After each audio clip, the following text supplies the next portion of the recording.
Hello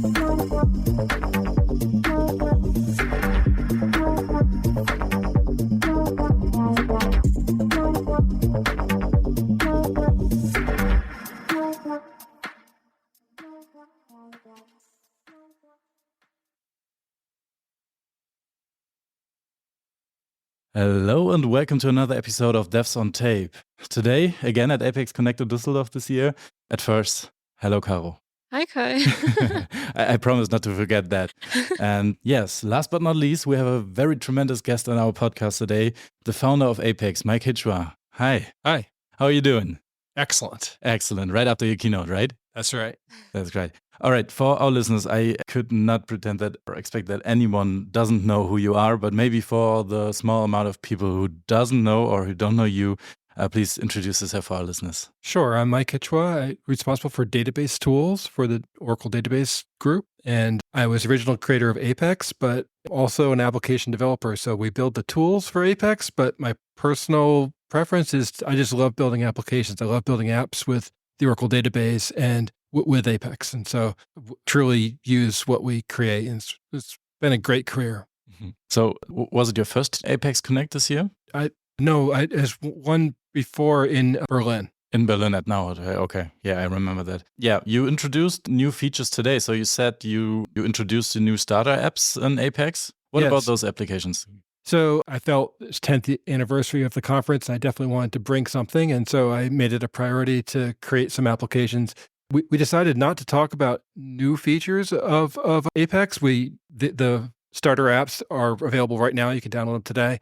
But we want to have greater exposure to marketing. And so the marketing group told us if we discuss all of our new features in advance, that no analyst or press will want to have a scoop because there'll be no scoop to be had. And so we think it's just fine. Like, why should we be talking about that? We should talk about, other things. And then when Apex comes out, the next version, the features will become obvious. Can you tell us more about the amount of new features in the next version of Apex? So just not specific on features, but Sure. There was one slide in your presentation, if I remember correctly, that is showing the bar chart, Yes. how many features are introduced for each version. And I saw this green Yep. new bar with the new version, and it was way bigger than the other ones. Well, way bigger, perhaps. It should be the release with the most features, and it should have more features than the previous one, which is the previous record holder. So yeah, so we have a larger development team. We're very proud of that. We have over 100 Apex developers. And of course, Apex sits on the shoulders of our database where we have 7,000 developers. So, there's quite a bit of, effort going into this technology stack. And so we expect to have a lot of new features in a lot of different areas in this next release. When you presented these sample applications, I wondered if a strategic planner is something like this P-Track application we had a few years ago. It's very similar to P-Track. It's sort of the successor, and I was trying to correct things that I felt that were not right in P-Track. So P-Track had the strategic planner, I think, is more in line with what we want to do for planning out next releases of Apex. And also, because it was created 10 years later, it's got a much better user experience from my perspective. So I've noticed that some people were very sad that you didn't update the P-Track application anymore. So every listener, which was sad, you can download it now, the strategic planner on the apex.oracle.com. That's correct. And I was surprised that P-Track was actually used by over 10,000 people and used it regularly. And I met people at Oracle, and I was sitting next to them at some event, and they had their P-Track open doing their own things. And I thought, quite strange. They had no idea who I was. And I was just running this. Oh, yes, we use this software. It's called P-Track. Cool. But yeah, so now it has a successor, and apologies for taking so long to have it out. I also like P-Track from the perspective of designing. So you had some special design things like this sidebar on the right side, I think, and this comment section, etc. And I really liked it to show the customers what is possible with Oracle Apex design-wise. Yeah, I think that's important to show these starter apps where they're actually functioning apps. You might not like what the software does, but the idea is that it shows a reasonably complex piece of software, maybe 150 pages with quite a bit of interactions, different types of user interfaces. And so, you can like it or not like it, but I think that it's good to see an example. Mm. And I think that a lot of customers will be able to take it and then just customize it, change the tables, remove the parts they don't like, add the parts that they would like to have in their environment and make it their own. Yeah. So we take a few steps back. So I've seen on your LinkedIn profile, you're at Oracle like almost 36 years. Yes, it's been a while. It's really impressive. So how did you get there? Had a job for 2 years prior. I was working at this company called CACI, but we worked on the Oracle database, and we worked on Oracle 4, where we had predates SQL Plus. So it was called UFI, User-Friendly Interface. And so when I eventually came to work for Oracle, I had to explain that we no longer had a user-friendly interface. We have SQL Plus.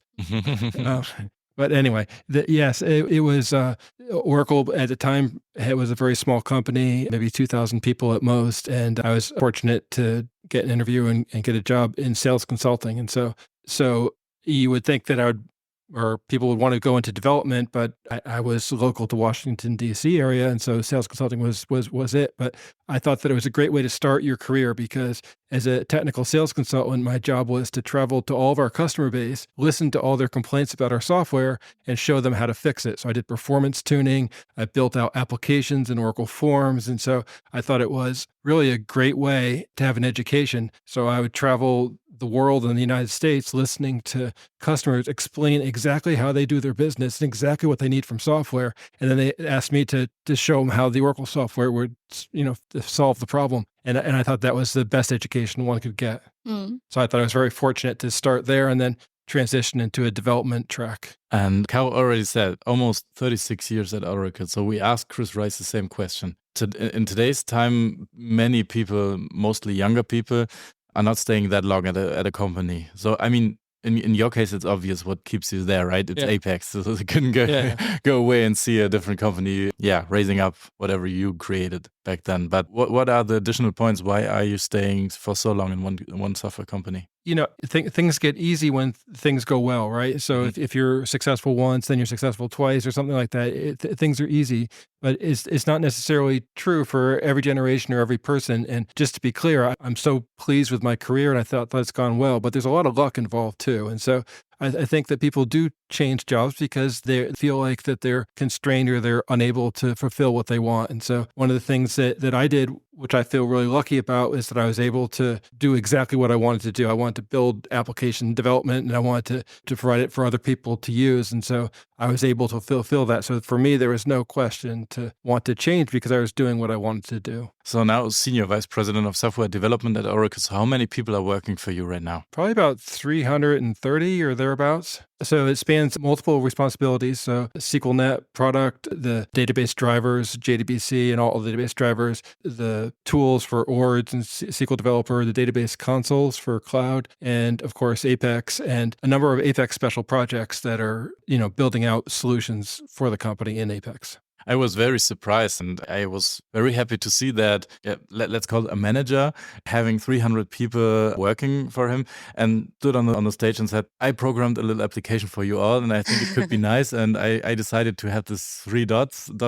navigation thing. I thought it's a great UX and UI for you, and try it out and let me know how you like it. This is very sudden to see that someone is still in development. And what's interesting is that I really like building out Apex applications, and it's not that technically difficult, especially if you can, use the declarative parts of it. And so the hard part is the parts that you can't do declarative. You want to do something, but you can't. And so that was one of the things that building these apps gives me a perspective on the whole platform to make sure that it meets what developers want. And so, so we definitely got them ready for this. Literally, while I was sitting in the chair, we were making the final changes and deployments to GitHub, and it was done with 15 minutes to spare.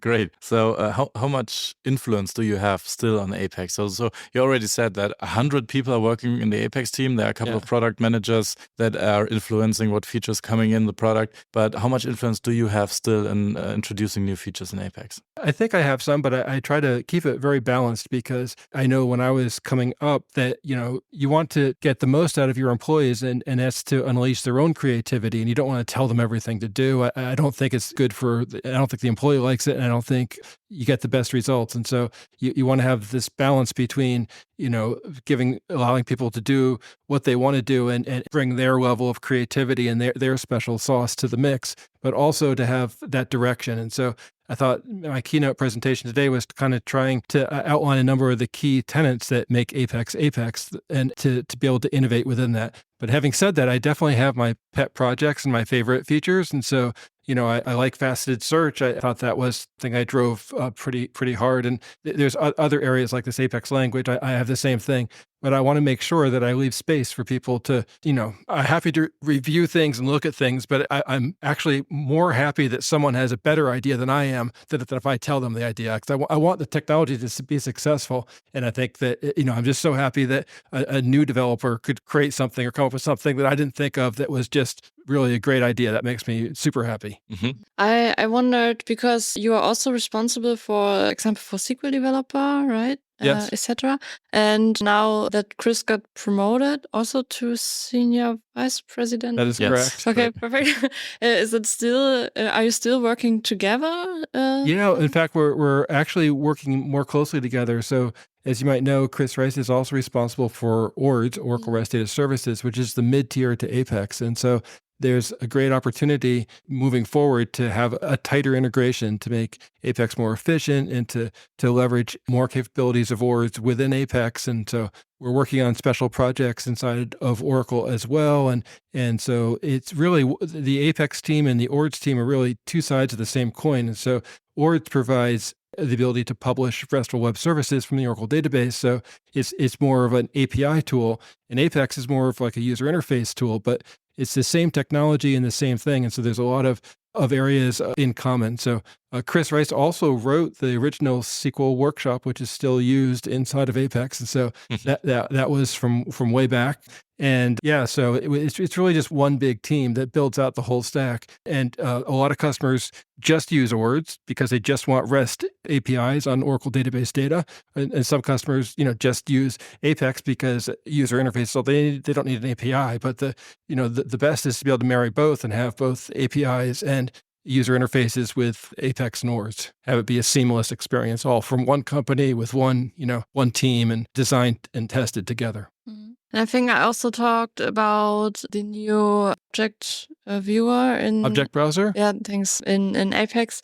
And that you had also discussions about, should we redesign it, should we change it, or should we just use the SQL Developer Web, which is also coming with the ORDS. So there's kind of a conundrum there. There's where when you log into Apex, you're logging in as an Apex username, password, and that gives you your privileges and your parsing schema. And with a SQL developer, you're connecting as a schema. And so there's a slight difference in your privilege model. So we want to make it as easy as possible for any Apex developer. So we added in 23.2 a click where you just click and run SQL Developer Web. So you can get SQL Developer Web has a nicer SQL interface. You can run multiple SQL statements at a time more easily. It has a better syntax highlighting. You can have autocomplete of your table names, which is not available in Apex at this time. And so the ideal is to have a mix, but one might say, well, why don't you just use SQL Developer and not have Apex? And the rationale is because the authentication and the user experience is integrated. So hopefully we'll be able to provide the best of both native to Apex as well as the same code path working in SQL Developer Web. That would be the ideal. We're not exactly there yet, but we're working on it. So talking about the size of the team and the traction Apex got that Larry Ellison is talking about in his keynotes and so on, one of those questions that is happening each and every time is, how long does Apex stay for free? Yeah. So there's no dynamic that I can see that would change that model. And so it's kind of weird, like you do something for 20 years consistently, and they're wondering, like, why would you do it the 21st year if you did it for 20 years? And there's really no benefit, I don't think, to having it being a costed model. I think that the reason people think of that is that the competition is costed because they have companies that are just dedicated to doing one thing. And if you have a company dedicated to do one thing, you have to charge for it. But Oracle has many products, like we're trying to get customers to move to our cloud. We think we have a competitive cloud, and we want people to use our database and like our database. And we specifically want application developers to use and like our database. And we think that Apex is a great draw for that. And so, yeah, there's no intention that we have to make Apex costed. That's exactly what I thought when I started with Apex 4.2, I guess, that a team of like 10 or 15 people at most is working on a product that might influence the developers to stay at the Oracle database or go to the Oracle database for their applications. And now if the team is like 100 people, marketing and everything and so on, that sometimes I ask myself if it's getting a bigger product that should be, not should be, but would be considered at some point to earn. Yeah, money, so Oracle is building out Apex functionality in Cerner, and for hopefully in the future for Fusion Apps. We haven't done it yet. We have an intention to do it. We're trying, and we building out for the GBUs. There's maybe 30 or 40 Apex SaaS applications available through those, and so the size of the team is because to support those applications, which have sizable business, you don't want to underfund the tool that builds them. So the idea is that you invest in the tool, you don't have to invest in all the workarounds that the developers need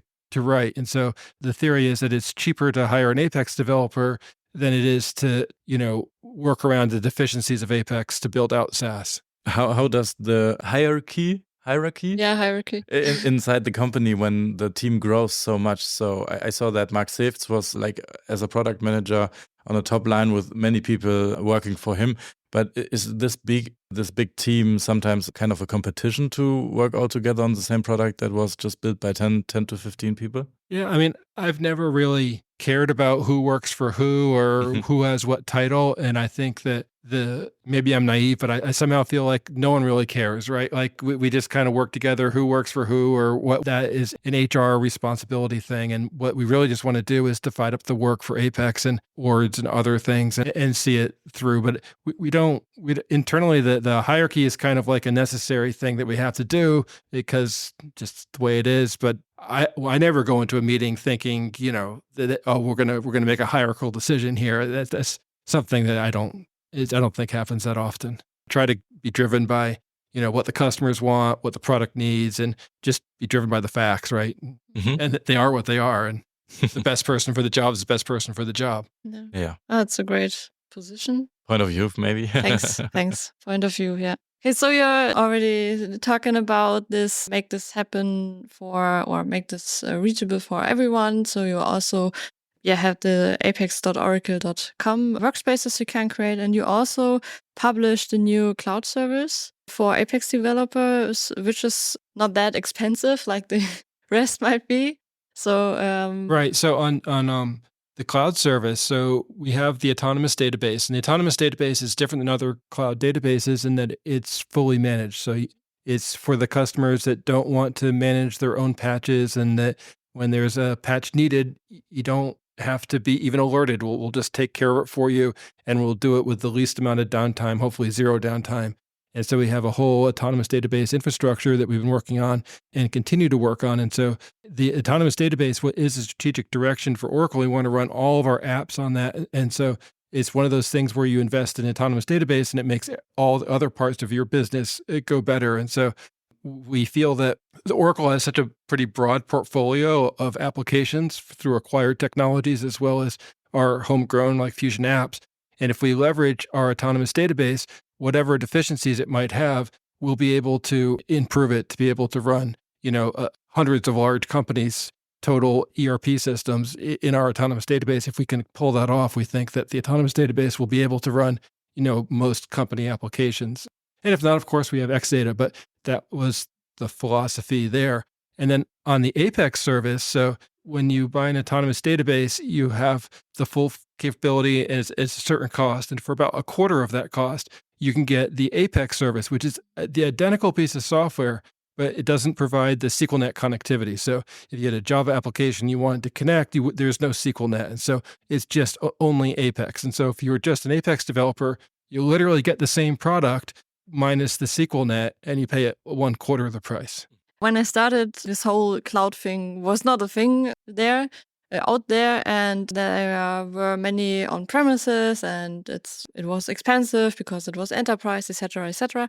Now with the cloud and the autonomous database, it was much cheaper then, and now we also have the Apex service, which is cheaper again, and so it's more possible for maybe small businesses and maybe also private people to develop applications. Don't forget Oracle XE, right? So we got an upgrade on there, so you can get an almost complete new database with all patches up and running with Apex too. Yeah, it's the free edition, the developer free edition. Developer edition. Somehow the name. Yeah, XE is. I keep saying yeah. XE internally as well. Yeah, but yes, it's called that too. Yeah, but speaking of apex.oracle.com, so you already said that the new Apex version comes with a lot of marketing from Oracle, and that's therefore it's not allowed for you or not. No, it's not that it comes with marketing. It's that we would like the marketing group to help us.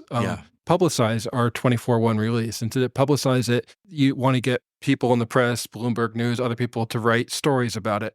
Yeah. And they can't write a story that's already been told. So, so that was, they just told us, hey, why don't you not pre-announce your product and then we can help you. And so when people Google for Apex, I want them to see articles by respected news agencies. And I think we can do that by having this marketing program. So I hope I'm not withholding information from our customer base because we're transparent. We don't really, it's not what we're trying to do at all. Yeah. We're not trying to hold secrets because there aren't any. We're just trying to get the maximum visibility for the product. And it helps the people in the Apex community as well, because if someone says, hey, I want to do this project with Apex, and someone might not know what that is, and they Google it, they're like, oh, well, here's some really great articles by respected journalists that they kind of back it up. I mean, on the other hand, there's the community that is not informed about the new features, and you don't get the feedback from the community earlier, right? So I remember the last Apex conferences where we all saw like Apex from the lab or a sneak peek into the next version.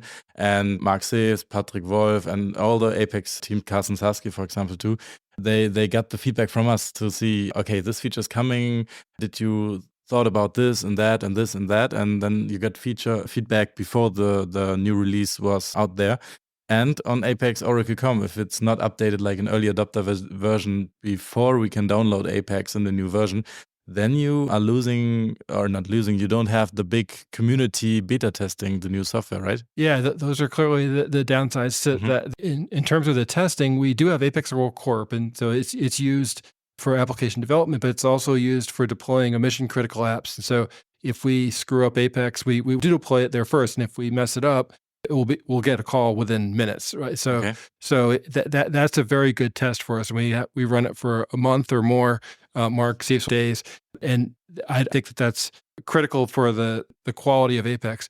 In regards to new features, if you're willing to be under non-disclosure, we're happy to have any conversations and show you anything you want to see. We just don't want to broadcast it and blog it. And so I think there's a balance to be had about working with the community. I understand that there's a slight drop in accessibility to it, but we release it twice per year. So that each incremental release is, we've released like 42 releases. So as our 43rd going to be so transformative, it's really going to be additive or complementary. And so I think that hopefully we have a relationship with our customers such that in the community that they'll tell us like, hey, why are you going in this direction? Or why is this not working? Or I want to do this. And they do. I mean, no one's shy, but from my experience. And so, so anyway, it's something we're trying out. Hopefully it will work.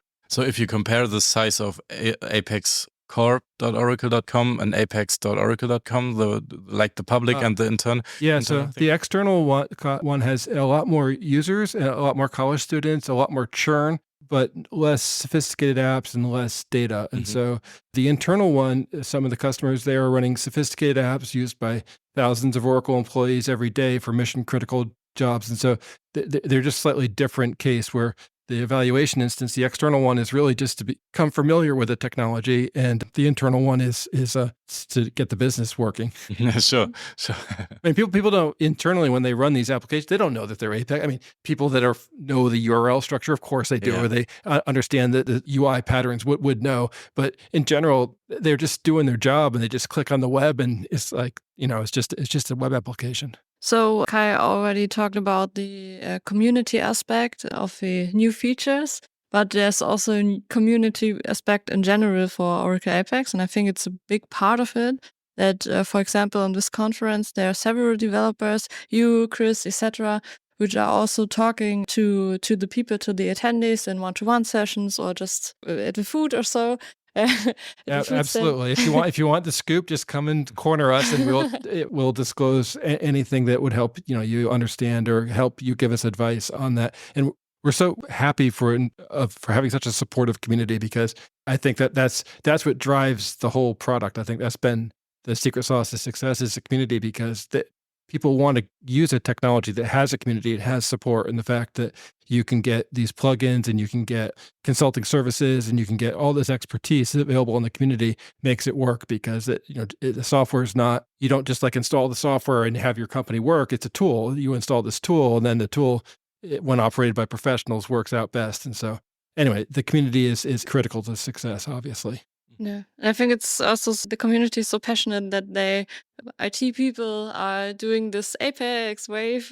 Yeah, no, it's great. And I think that, at least my experience is that people have this experience inside their own companies where they create a solution, Apex, and they're asked to build something. A week later or a day later, they come up with a solution, and it works, and it just works better than somebody else. And then there's alternative technology, and then they do it again, and it's like, wow, this is great. And it makes you feel good. You go home and you're like, well, I accomplished that, and people are using what I built, and people like it, and it only took me a couple days. And so I think that that's what's infectious about Apex, and that's what we're trying to fulfill. And if it was just quick to build the application, that's wonderful. But then if you had to do all your experience to upgrade it, that wouldn't be that fun, because you'd have to spend half your time fixing what you built a year ago and 2 years ago and 3 years ago.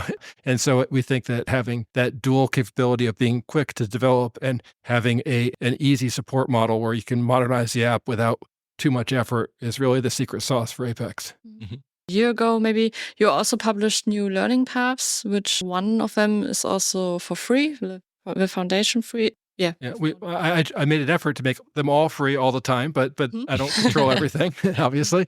But yes, we do have the learning paths, and we also have the hands-on labs, which are good ways to get started. And we're hoping to have a lot of YouTube videos, and the community puts out a lot of information as well. And so I think the combination of the two is pretty good. And the educational stuff is great. You can get certified. You can get certified on new releases. You can get all kinds of badges and such. And so it's good to have that. I think that as more people start using Apex, that the education becomes even more important. And it's not so simple. And so we think we did a good job, but we think there are areas to improve. And so there's sort of like, do you want to learn everything the software does and have like here's feature 1, feature 2, feature 3, or do you want to be taught in a way it's like, hey, let's just start with relational database and build on top of this and build on top of that. And so there's a lot of thinking we need to do about how effective to do the education. And a lot of people in the Apex community actually are senior and have a lot of expertise.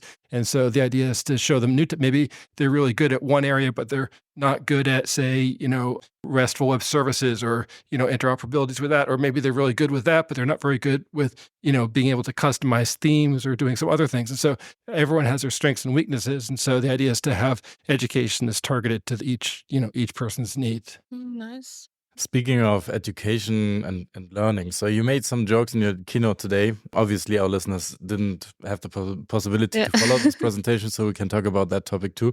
Speaking of AI, so we are the exact opposite of a non-disclosure thing. But let me ask you one question regarding the next release of Apex. Yes. Is there any AI stuff in it? I don't know. Maybe. Okay. There could be.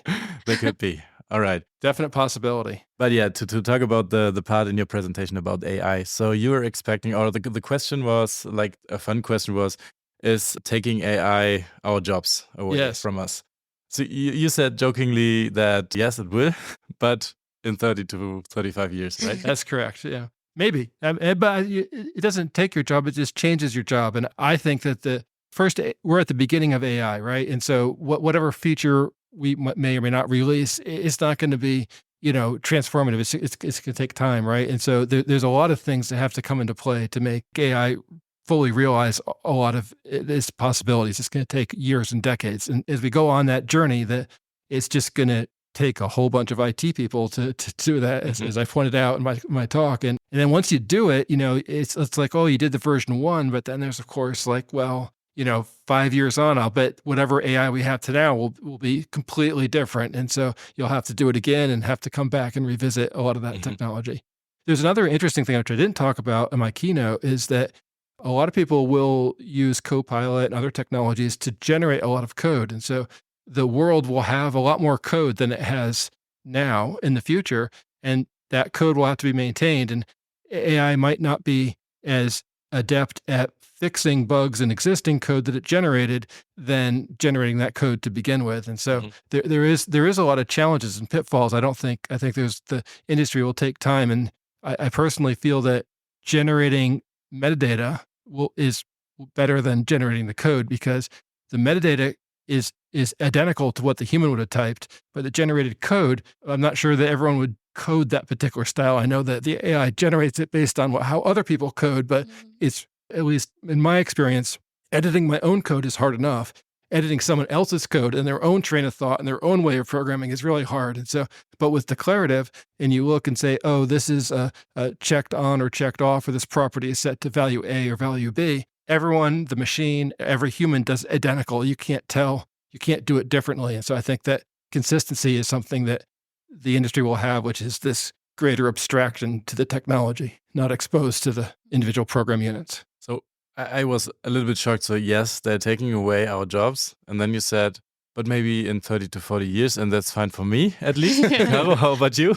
Yeah, of course. That would be the next generation that is frightened about There'll that. be something else, right? Like Yeah. if you look at, you said we had the internet revolution maybe 20 years ago, and maybe 10 years ago, we had a mobile computing revolution where everyone in the world is glued to a cell phone. Literally everyone in the world. Like, you can basically just assume that everyone has a cell phone, literally pretty much everyone. And they said, well, now we have AI. In 10 years, do you think that's it? We're not going to have any more revolutions? Of course, we're going to have another revolution. Sure. And I also think, because AI, just saying, okay, I do AI, is not the solution. You have to interpret, you have to say what you want, you have to be able to say what you want in That's the right way. This whole idea of prompt engineering is very interesting. And you're saying what you want to build a program. They're saying what you want to understand the data that you might want to interpret. So there's a whole depth to this prompt engineering aspect. And especially if you start applying it to medical needs or other needs, then there's, regulation on top of that. So it's maybe from a programmer's perspective, it's wonderful because you get a good start. And if it's not perfect, you just fix it. But if it's a medical advice, like, you want it to be correct the first time. You don't want to say, oh, well, I was sorry about that. We'll just fix that up later. And so I think that there's so much potential and so much. It's complicated too, right? Like when I started my career, the world was a little simpler. There was just character mode devices. There just wasn't that much software that people used on a daily basis. Most people that worked at Oracle had nothing on their desk. They didn't have anything. They had like one of those blotters, so your pen wouldn't impact the desk. And so anyway, the world's changing, but I think AI is going to transform. But I'm just so excited. As Larry Ellison once said in one of our meetings, he's like, wow, this is a great time to be alive, to be able to experience this AI revolution from the beginning. And I believe that. I think it's really a fun time to be in computer science. Yeah, that's true. So you had the title of your keynote was Oracle Apex 20 is in, are we done yet? And we saw a couple of slides inside this presentation, which was just saying, no, we're just getting started, or what's next, and so on. So what do you expect to be Apex? What Apex would be in the next 10 years, maybe? Yeah, so the biggest transformation that I see right now, AI will assist it, but I don't think AI changes it. AI just makes it easier and allows the Apex builds out a form and a report, a report, let's say, or a chart. Why can't you just ask it, to interpret the chart, or to ask it details about the data underneath it? And so I think those types of things will be interesting. So you could show it some sales data. You say, well, is this sales data looking good or not? And it will just tell you, like, an honest answer. It's like, well, it's looking good, in Northern Europe, but in Southern Europe, you're lagging here, or whatever. Yeah. It'll just give you the answer. In respect to during my keynote, I presented where I think Apex needs to go in the next 10 years.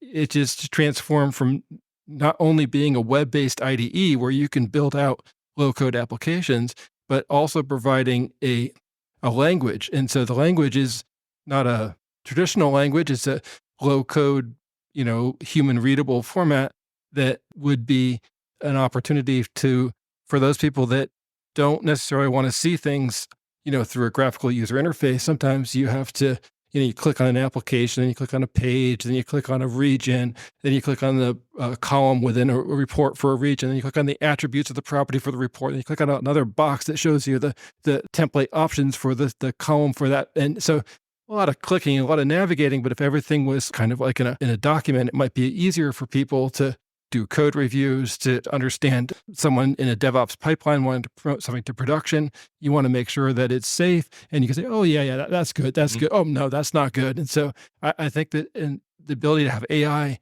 generate code is just perfect. And I don't think AIs are going to generate, people moving their mouse to click on IDEs. So of course it has to have a code representation that's extremely well documented. That's what I thought. If you talk about a human readable export file or a human readable definition of the application in kind of a YAML or somehow like this markup, then it's also human speakable markup, right? So you could be able to just not let the AI create your application, but maybe translate your you voice. You can have a chat or an interactive interface. Exactly. So for example, you create a report on a table, and you're like, oh, hide the ID column and hide the created on date. Mhm. Okay. Now move the name to the first column. Of course you can drag and drop it and you can do all these things, but let's say you couldn't, why couldn't you just speak it? There's just no reason. I mean, for the last decade, we are talking to customers and tell them how to define user stories, right? So they always have to be like, I'm, as a manager, want to have an application that enables me to do it like, do this job like this and like this. I want to click on this button to achieve this, right? This should be, if it's always the same pattern with the same language, then you should be able to interpret that, pass that, create this file, this Apex file from it, and then you can create an Apex application. And the second thing is what you already said, like hide this column, move this column to the first row or the first column. This could be like an interactive Apex application, not only for the developer in the application, but for the user. The user can interact with the Apex application and talk about like, skip to the persona or skip to the search page and then now search for this value, show me the first result and so on. So you don't have to use your mouse and your keyboard. You can just talk to the application. The application is working with you. I'm just trying to figure out what new features in the next Apex version is coming, and I'm visiting really, really close how you react on my expectations. No, I mean, I think that's the direction. I don't think it's going to come in the 24.1 release this summer, but the concept of being able to have a richer interaction with your data, I think is absolutely true. So like, I don't know, maybe 10 or 12 years ago when we released interactive reports, it was wonderful because you could choose which columns you wanted to see and which order you wanted to see them. You could save reports, you could save filters, you could save sort orders, you could do group bys, you could do pivots, you could do all these things. So you had this control, but it required a lot of, it was great, but maybe you could get the same thing easier by just speaking what you want. Yeah, you're putting in huge effort to make it accessible in the application, not accessible for handicapped people, but how to implement pivoting in the application. So action menu, pivot, and then you do this model dialog and make it as easy as possible for the user. You're putting so much effort in it to do it in a nice UI and UX. But if you say just pivot this, do that, do this, it would be way easier for the user. And a second idea or a second advantage for the AI part, for the human interaction with an application, would be the accessibility regarding handicap thing, right? So if there's a person that can say exactly the same as the person who can see, for example, and the application is just talking with you, like, okay, I moved the column to the front, maybe you want to print it for the other people, or should I read it from the top to the bottom, or you want to see the second page or something? This should be a huge advantage because the AI voice generation is already that good that you could enable your application to talk to the people who are sitting in front of it. And I think that a lot of people that interact with software, it's not like you're going to go do 50 clicks every day, like on your planner, but maybe you have a particular, if you're a software development manager in the Apex team, you want to know which projects are at risk for a 24.1 release. Mm-hmm. And so you might just ask that question. It's like, and they would say, well, I define at risk as being, a low percentage closed or a lot of, chat going back and forth, or the time it took to change from status 30% complete to status 40% complete was longer than typical. And so there'd be a lot of data analysis that could be done by an AI engine that could really kind of help the manager. So strategic planner is also capable of tracking skills. So it's like, it seems like that this project is needing some extra help. I might advise these developers because they would have the same skills as the other developers that are on the current project. And so it doesn't do that today, but all the data is there. And so you as a human have to do it yourself. So the tool is not providing you that information, but there's no reason it couldn't. An AI engine couldn't do that. I mean, this leads to a brainstorming session right here, but I have a next idea. I mean, if a manager enters the application, like the new application for the strategic planning, and the manager just asks what happened during the last 2 days, and you just see the delta of the data that was changing. And I completely agree. That's all you want to know. All you want to know is you had control of the world Monday. Yeah. Tuesday you were busy, and now it's Wednesday. What all's happened? And just open the application, authenticate using the new email code thing like passwordless, and then say what happened yesterday. And the application is just preparing everything for you in the front end. You can see it, you can hear it if you want, and then you can ask questions. And what we've done is we've tried to create reports that you can subscribe to, so we can email your report every day or once a month or once a week, your preference. But that's not the same as being able to just have that conversation interface with it. And it's going to take time to work that out. And, the AI also runs the risk of companies overselling their technology. And so I don't want to be put in that thing. I want to accurately sell the potential, but the actual implementation is, I think that the people in the Apex community are going to do that. So exactly. Yeah. So like you were saying about, what happened yesterday, but there could be other questions you might have, but we don't know what those are. And so you're going to discover that with your customers and with your end users. And I think that you'll be able to customize and software is just going to change, right? So software, it was basically kind of like, oh, I can't remember all that. Can you just write it down for me so I can pull that up? What's my account balance? Okay, it's $458. Okay, I can buy this. But people are going to have totally different expectations. So we will see template components, or we see plugins that are just doing this from the community side. And if you have today, you can send reports to an email with Apex. Maybe in 5 years, Apex is calling you in the early morning, like, "Hello, here's your friendly Apex AI bot, and I want to tell you what happened yesterday." So, well, of course, it would just be in your glasses, right? Like, why just be kind of. Maybe you shouldn't go to the office today. There might be happening something. So stay at home and watch your data at home today. Yeah. Well, I just have one question left. Actually. One question left. Yeah, but it's totally lame after this AI stuff. Try, Cow. Okay, I try. So you said you developed with Oracle Forms in the past. And now you're obviously on the Apex side, I think. And I've heard that there were many rumors about Oracle Forms that it is deprecated sometimes. But now I think I heard that they put more developers into it so I can... I don't think Oracle has any advantage to deprecate it. So Oracle Forms was created by this guy, Sohaib Abbasi. He ran development, then he also ran Informatica. I don't know if he still does, but he might. But brilliant guy and someone I really respected. And he created Forms in the early 1980s, 83, 84. The version 1, it was kind of conversational. It was like, what table would you like me to create your application on? The emp table. Which columns would you like in the emp table? I'd like the ename and the job column. Anyway, but it evolved, of course. But I think that it was so successful and so ubiquitous that so many customers are using it, and it doesn't cost us that much to maintain it. The only downside of Forms I see is that it's not native web, right? And so if you want that experience, I recently bought a new TV, and the sales rep sold it. I was watching him do it. It was an Oracle Forms app. And as he was like struggling to kind of like, but if he had a bigger font and he could just do, Command Plus or whatever and make the web browser bigger, it just would have been so much better. But there's no, if the application is not broken, doesn't need to be rewritten, why would Oracle want to pull support for it? So we've supported it since 83. It's 2024. That's a lot of years. And I don't see it, stopping anytime soon. Are you still seeing companies to choose Forms? I think some might, if they have 5 forms and they need to have a change, they might do it. But I think it's pretty rare. I think most people want to modernize, but always the question is, is it better to spend time modernizing or to spend doing something else? And so it's always a trade-off. And I think the IT managers, that's their job, is to make these trade-offs, and I trust they do a good job at it. And so there's no reason to change if you don't want to. So that's the message, I think. That's a great message to end this podcast. Thank you very much for come to our podcast and talk about the interesting topics about Apex, AI, and so on, and brainstorm with us and avoid talking about the new release. Hopefully I succeeded. Thank you. Thanks very much. Thank you, Caro. you. Yeah, And thank you to our listeners. See you in the next one.